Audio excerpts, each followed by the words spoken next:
Une nouvelle édition de la Fête de la Vapeur était organisée par l'Essonne Vapeur Club ce week-end à Longjumeau. Le WC45, c'est l'un des rares clubs français à pratiquer la vapeur vive sur voie de 45 mm. Il a la chance pour cela de pouvoir installer une fois par mois de grands réseaux dans un gymnase de la ville pour permettre à ses adhérents de venir faire circuler leur matériel roulant et ouvre chaque année ses portes au public en organisant une exposition autour de la pratique de la vapeur vive, tout en ouvrant la salle qu'elle occupe à des exposants venus d'univers différents. En 2023, cette exposition annuelle a eu lieu le week-end des 1er et 2 avril. Dans ce reportage, je vais vous proposer de rencontrer Hugues Hutchinson, l'un des fondateurs du club. Bonjour et bienvenue dans Aiguillage.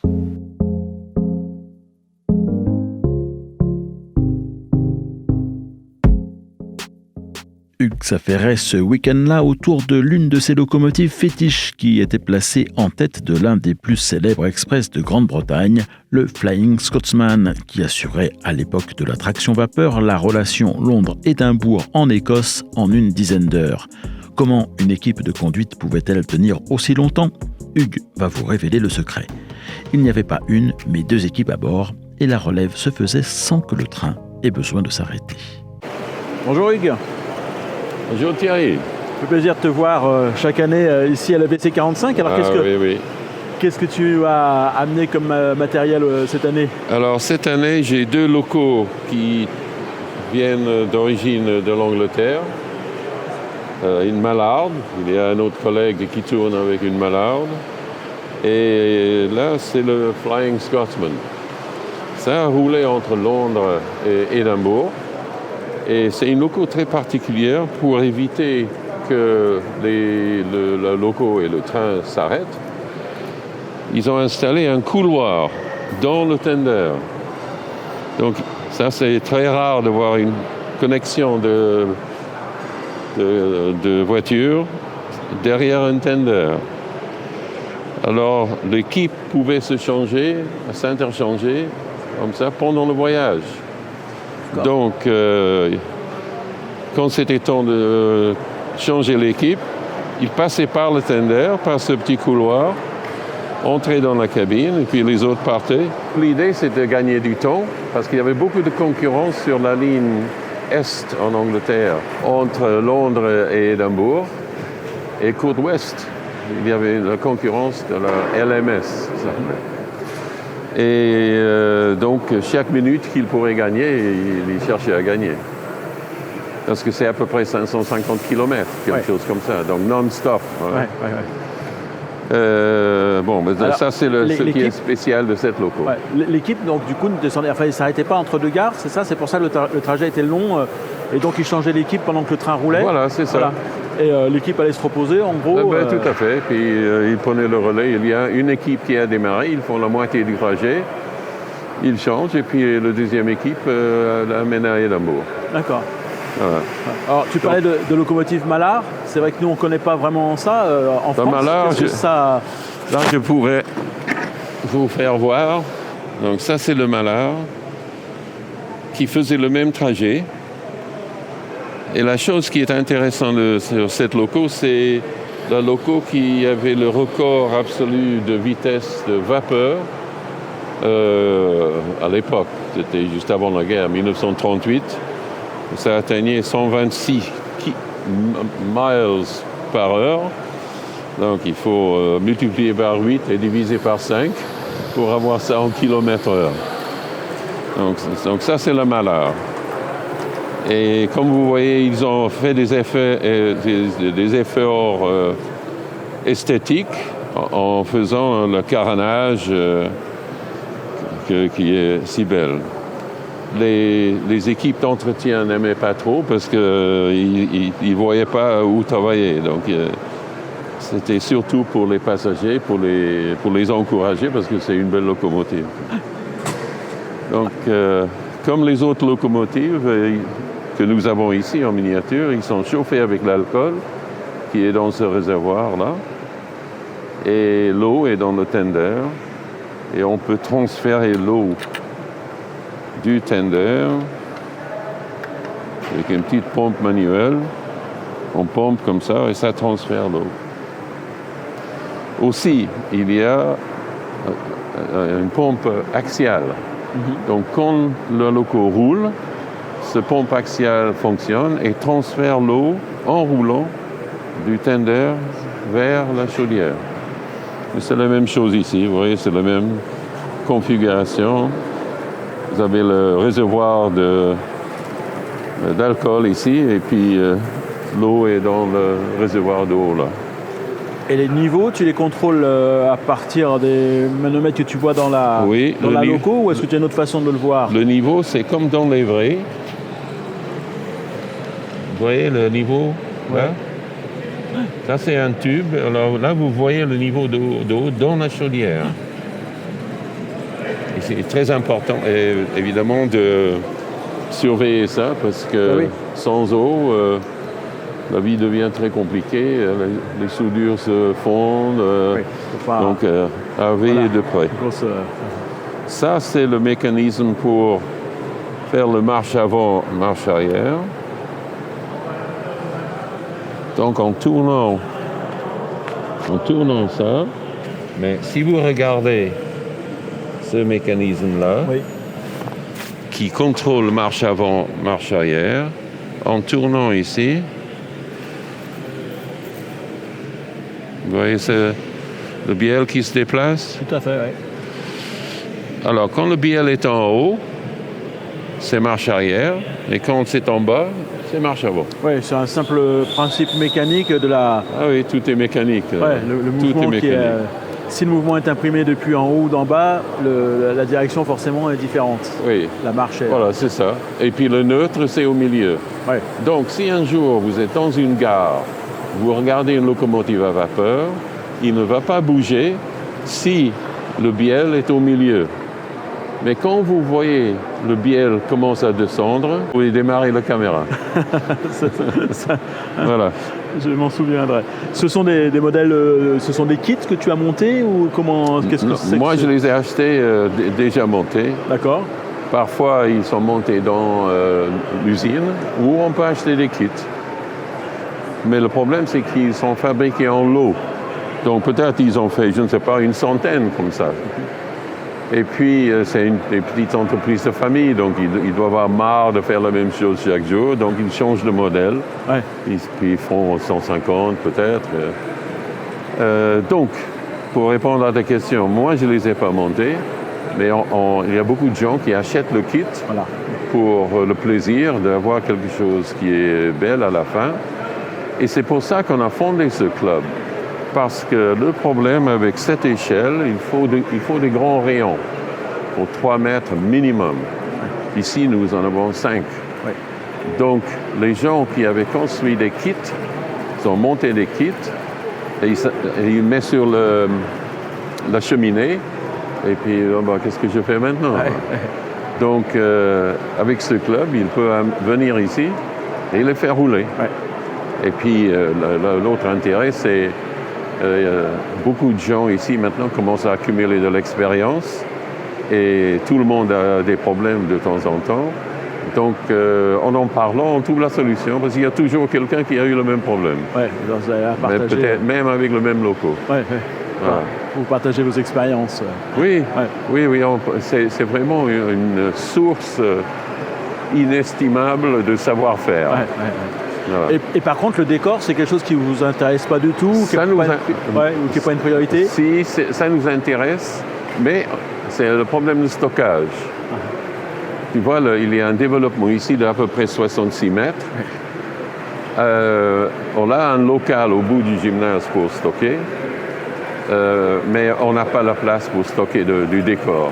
Et tu imagines qu'est-ce qu'il faudrait comme décor ici. Parce qu'on a 2 réseaux. Le réseau qui est derrière toi, que nous stockons dans le petit local au bout et c'est plein comme un œuf quand on a terminé. Donc, notre objectif, c'est de rouler. C'est tout.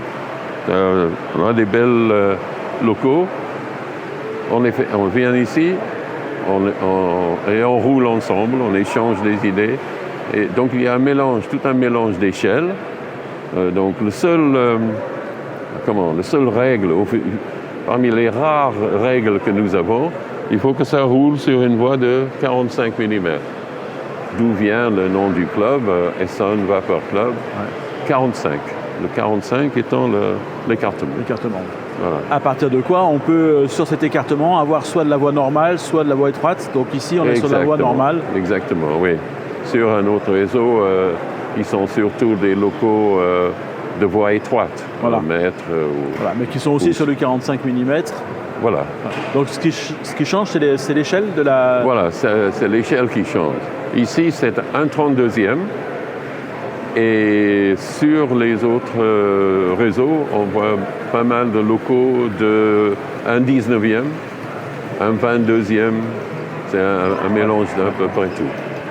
L'avantage de la voie étroite, c'est que les petits chemins de fer qui utilisaient ça, ils sont fichés de l'esthétique. Alors, tu peux prendre une loco, n'importe quel loco, et tu peux mettre n'importe quoi derrière. Donc, c'est une bonne façon de démarrer avant d'arriver avec les trains super coordonnés. Tout, Là, il faut attendre des années pour ça. Toi, justement, avec ces locaux, qu'est-ce que tu vas mettre derrière comme rame? Alors, bon, il y a trois voitures là-bas, les voitures tech. Ils étaient fabriqués en tech. Et puis, derrière le Mallard, il y en a qui est là-bas. Il y en a trois autres. Et puis, j'ai trois autres dans la boîte. Ouais. Mais tu peux voir le style, là. C'était typique des chemins de fer sur la ligne est du pays, surtout avant la guerre. Ouais, ouais. La LNR, c'était une compagnie de cette époque-là, c'est ça? Oui, oui, tout à fait. LNR, ça veut dire London North Eastern Railway. D'accord. Ça, c'est côte est. Oui. Côte ouest, c'était LMS, c'est London, Midland and Scottish. D'accord. Le Midland était la zone autour de Birmingham, au milieu, et puis London, Midland, Scottish. D'accord. Ce sont des entreprises qui ont existé jusqu'à quand? Bon, je pense que tout a été nationalisé juste après la guerre, je pense, 47, quelque chose comme ça. Et donc, ils ont gardé les couleurs pendant un moment pour les régions. Mais bon, après, tout était uniformisé pour British Railways. D'accord. Donc, la vapeur a duré jusqu'à, un peu comme en France, 64, quelque chose comme ça. Alors là, tu vois, ça c'est le Mallard, ouais. Même chose qu'ici. Même chose que la tienne, oui. Avec juste trois voitures derrière. Parce que ce qui peut s'arriver, c'est que la voiture devient très gras. Donc ça patine. Donc si tu mets trop de voitures derrière, et il y a beaucoup de monde qui roulait, la loco patine. Ouais, ça. Mais tu vois, ça roule bien avec trois voitures derrière. Cette loco est intéressant d'une autre façon parce que c'est chauffé au gaz. Oui. Et donc, c'est une autre source de chaleur que nous utilisons sur celle-là aussi locaux. Est au gaz? Non, alcool. Celle-là, c'est... Alcool dans ce réservoir et alcool ici. D'accord. Et voilà. Quelle est la différence en termes d'exploitation? Il y a quelque chose qui... La différence principale, c'est la contrôlabilité. Oui. Le gaz, s'il y a un problème, tu fermes le gaz. Ça, c'est fini. Et ça s'éteint comme la cuisinière instantanée. Le problème avec l'alcool, c'est l'alcool passe du réservoir par un tube, vous voyez derrière, en dessous là, et vous voyez les trois tubes en cuivre là. Oui. Oui, oui. Alors ça contient des mèches. Ces tubes contiennent des mèches. D'accord. Qui sont allumés et c'est eux qui fournissent la source de chaleur. S'il y a un problème, si tu coupes ici, il faut 5 minutes peut-être pour tout brûler. Oui. Donc, à ce moment-là, il faut éteindre la flamme, sinon les flammes commencent à sortir à côté. Alors, on garde toujours un tube dans la poche souffler pour étouffer éteindre la flamme. Donc les règles de fonctionnement sont différentes, donc il faut en tenir compte quand on roule. Il faut essayer d'anticiper. Par exemple, comme tu sais, ici on a des créneaux de 30 minutes chacun, et donc on approche du fin des 30 minutes, 2 ou 3 minutes avant, on coupe l'alcool. Et puis comme ça brûle tout l'alcool qui est dans le système. Après, tu n'as pas de problème. Alors ça, c'est l'inconvénient, mais est-ce qu'il y a des avantages à l'alcool par rapport aux autres Non, après, c'est une question de préférence personnelle. C'est comme les voitures. Il y a des gens qui c'est le diesel ou rien. D'autres, surtout pas le diesel. D'accord. C'est la même chose avec... Et toi, avec le gaz. Qu'est-ce qui, toi, te fait préférer l'alcool? Moi, j'aime les deux. D'accord. Parce que je les connais assez bien maintenant, après pas mal d'années. Donc, je connais les règles, d'accord, si tu veux. Donc, voilà. Bien. Et d'une façon générale, qu'est-ce qui t'a intéressé? Qu'est-ce qui t'a fait venir à la pratique de la vapeur vive? Alors, depuis mon enfance, j'ai été fasciné par les trains. À mon époque de mon enfance, tout était à vapeur. Il y avait un diesel de temps en temps, mais c'était un peu bizarre, parce qu'il n'y avait pas de fumée. Ouais. Et je ne sais pas, on est attiré par certaines choses dans la vie. Pas la peine de chercher pourquoi, il n'y a pas de logique, c'est émotionnel. Et c'était comme ça toujours avec les trains pour moi. Et après la retraite, j'ai eu le temps de réaliser un peu mes rêves. C'est ça, c'est la bonne combinaison de modélisme, petit, mais le vrai vapeur. Oui, c'est ça. C'est ça l'attraction. Oui, puisque j'allais dire, tu aurais pu faire du zéro, tu aurais pu faire n'importe quelle échelle avec des locomotives à vapeur. Voilà. Oui, tout à fait. J'ai commencé à faire de HO, et puis un jour, j'ai vu cette échelle, et c'était le coup de foudre. Ouais. Tu as laissé te lancer. Et nous voilà 12 ans après la fondation du club. À la première réunion du club, on était 4. Ouais. Et maintenant, on est 70. Oh, donc, il y a beaucoup de gens comme moi qui aiment ça. Ouais, faut croire. Et là, on peut partager le plaisir entre nous, comme tu vois. Ouais. Et là, c'est vrai qu'il y a une vraie possibilité de faire rouler qu'on ne doit pas souvent avoir chez soi, de pouvoir... Voilà, c'est ça. Alors, parce qu'en fait, on a besoin de grands rayons, comme je t'ai dit. Ouais. Minimum 3 mètres. Ouais. Donc, en fait, c'est un train de jardin. Oui. Mais ce n'est pas tout le monde qui a un jardin. Et même si tu as un jardin, madame n'est pas toujours d'accord pour l'encombrer avec un réseau que tu trouves d'une beauté inimaginable. Elle te dit, mais qu'est-ce que c'est que ce truc? Est-ce que ce matériel-là dans le jardin n'est pas non plus trop sensible? Ça ne s'abîmerait pas? Tu n'aurais pas, cette crainte-là? Non, ça peut vraiment aller dehors? Non, il y a quelques personnes ici avec des réseaux dans leur jardin. Mais il n'y en a pas beaucoup, il y a 3 ou 4 peut-être. Donc on se trouve ici une fois par mois. Ça semble être suffisamment pour tout le monde. Et c'est comme ça, tu vois, il y a plus de sourires que de grimaces ici. Heureusement. Voilà. Dernière chose, et puis après je te laisse prendre ton tour. Oui, c'est bientôt mon créneau. Donc tu mettais de l'huile, tu progressais, tu peux nous expliquer donc, ce que tu étais en train de faire là juste avant que j'arrive? Ah oui. Alors l'huile est mise dans ce trou que je vais indiquer. Je ne sais pas si la caméra... Voilà. Donc, sur cette loco, il y a ce réservoir d'huile qui est très épaisse. Oui. Et c'est mélangé avec à peu près 5% de graisse d'animal pour, comment je peux dire, mieux faire fonctionner la miscibilité, le mélange. Parce que comme tu imagines, dans le cylindre, là tu as une pression de 4 bars, tu as de l'eau, enfin le vapeur, peut-être à 120 degrés, et il faut lubrifier le piston. On ne peut pas le lubrifier de l'extérieur.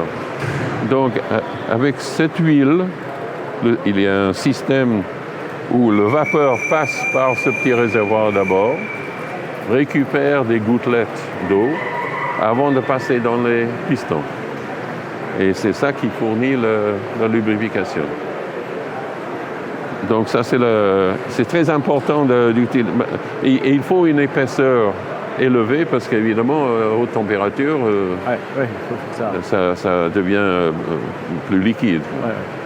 Et c'est spécifique à cette machine-là où tout le monde utilise cette Tout le monde utilise à peu près le même principe. produit, oui. Comme toujours, il y a des gens qui ne sont pas d'accord. Non, et c'est trop épais, il faut utiliser quelque chose de plus fin. Oui, j'utilise des variantes, mais le principe est le même. Oui, tout à fait. Il faut trouver un moyen de lubrifier le piston parce que les conditions, évidemment, sont très extrêmes. Voilà. Alors, ça se passe dans le temps d'air, en fait. L'huile ne se mélange pas à l'eau, mais le mécanisme fait qu'elle se diffuse quand même. Oui, voilà, c'est ça. L'effet de la présence de la graisse d'animal, c'est que ça aide le mélange, la miscibilité.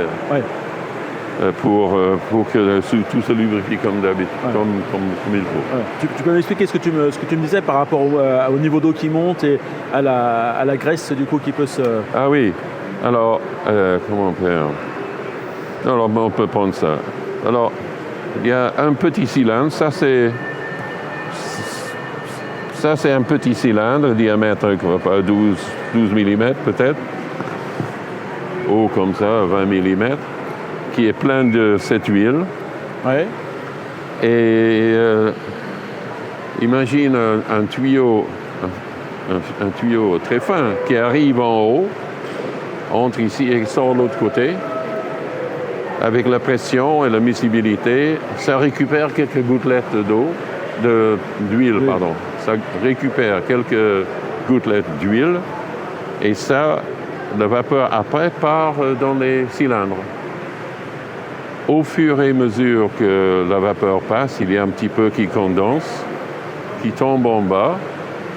L'eau s'accumule petit à petit en bas et l'huile qui flotte sur l'eau est remontée comme ça. Il y a toujours de l'huile qui peut passer.